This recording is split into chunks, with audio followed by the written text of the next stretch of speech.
ஏன் தற்குறி? என்டிடிவி ரிப்போர்ட்டருடைய கழுத்துல துண்டை போட்டு இழுத்துட்டு வந்ததுனால அவன் தற்குறி. சூட சுண்டலு விஜய் ரசிகர் பூரா மெண்டலு அப்படின்னு சொல்றான்ல, அதனால அவன் தற்குறி.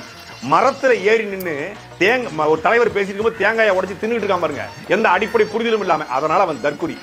ஏர்போர்ட்டுக்குள்ள ஒரு அடிப்படை புரிதல், ஏர்போர்ட்டுக்குள்ள ஒரு தலைவர் வந்தா வரவேற்று மரியாதையா கொண்டு வரணும், ஆனா அந்த ஏர்போர்ட்ல பண்ணி மேஞ்ச மாதிரி ஆக்கல, அதனால அவன் தற்குறி. பேசினது யாரு? கேடுகட்ட குப்பை. இவன் தற்குறியா நாம தற்குறியான்னு ஒரு 2 வீடியோல முதல் வீடியோ பாத்திரலாமா? தாவேக்காக்கு ஆதரவா பேசினது கொஞ்சம் பாருங்க. அந்த தற்குறியோட அதே போல ரொம்ப தெளிவா தன்னுடைய கொள்கையை முன்னிச்சார். செகுலரிசம், சோசியல் ஜஸ்டிஸ், இதுதான் என்னுடைய ஐடியாலஜி. சமூக நீதி, ஜனநாயக அரசியல், இதுதான் என்னுடைய ஐடியாலஜி. பெரியாரை ஏன் நான் கையில் எடுத்துக்கிறேன், ஏன் வேலுநாச்சியாரை கையில் எடுத்துக்கிறேன், ஏன் அஞ்சலி அம்மாவை கையில் எடுத்துக்கிறேன், ஏன் கர்மவீரர் காமராஜர் கையில் எடுத்துக்கிறேன், ஏன் அண்ணல் அம்பேத்கர் கையில் எடுத்துக்கிறேன் அப்படிங்கிறத மிக தெளிவாக உடைச்சு பேசுறாரு. 2வது வீடியோ இந்த சாட்டைங்கிற கேடுகட்ட குப்பையோட பொன்மொழிகள் கொஞ்சம் பாருங்க.